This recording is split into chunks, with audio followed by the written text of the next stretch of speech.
ఇంట్లో నేను దొంగతనంగా తెచ్చిన పైసలు మొత్తం అయిపోయినాయి. ఇప్పుడు ఇంట్లో తెలిస్తే చంపేస్తారా? అవునరా, నేను కూడా మా అమ్మ చైన్ తీసుకొచ్చి అమ్మేసినారా. ఇప్పుడు ఏం చేయాలరా, ఏం చేయాలి అర్థమైతే లేదురా, భయం వేస్తుందిరా. నమస్తే సార్. నమస్తే సార్. అర్జెంట్గా ఇడికి రమ్మన్నారు. Anything serious? అవును కసంటిది, జర పర్సనల్, అందుకోసానికే రమ్మన్నా సార్. చెప్పండి సార్.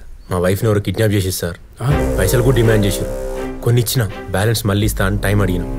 అరేంజ్ చేసి కాల్ చేస్తే వాళ్ళ నెంబర్ స్విచ్ ఆఫ్ అని వస్తుంది. చాలాసార్లు ట్రై చేసిన. నాకెందుకో భయం అవుతుంది sir. Please help me sir. నా వైఫ్ని మీరే ఎట్లాగైనా కాపాడాలి. ఇట్స్ ఓకే, నేను చూసుకుంటాను. ఏం కాదు, మీకు తెలిసిన డీటెయిల్స్ అన్నీ ఇవ్వండి.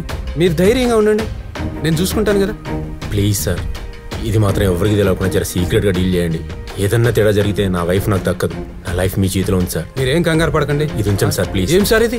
ఏం సార్ ఇది? నా కోసం ఉంచండి సార్. ప్లీజ్ కాదనకండి, ప్లీజ్ ప్లీజ్ నా కోసం సార్.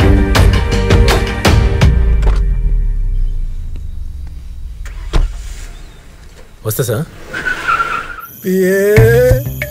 అత్తరి సుక్కు కుక్కు కుక్కు.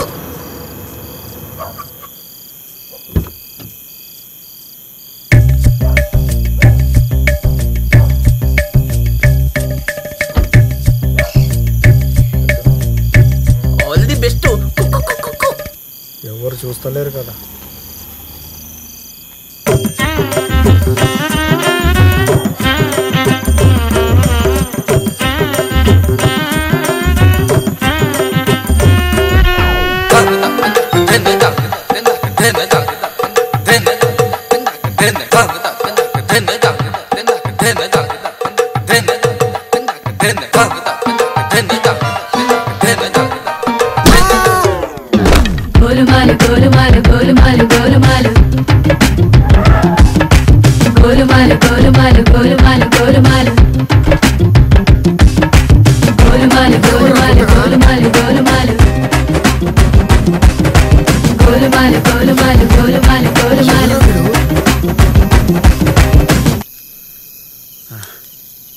ఒరే వారి గీడికిడ దొరికినవురా.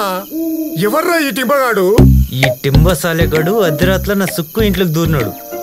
అడ్డం వచ్చినాడు, నెత్తి మీద ఒక్కటేసిన అడ్డం వాడిండు, ఎత్తుకొచ్చినావు. రే దాని ఇంటికి ఎంత మంది వస్తే అంత మంది ఎత్తుకొస్తావారా? పాగల్ సాలే. గంతే మరి, నా సుక్కు కాడికి నేను తప్ప ఎవరు రావద్దు పోవద్దు.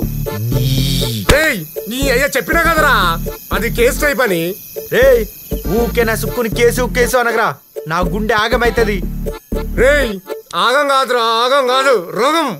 నీకు సుక్కు రోగం వచ్చింది. ఇడిచేయాన్ని బొక్క బి 7 సాలగాడిని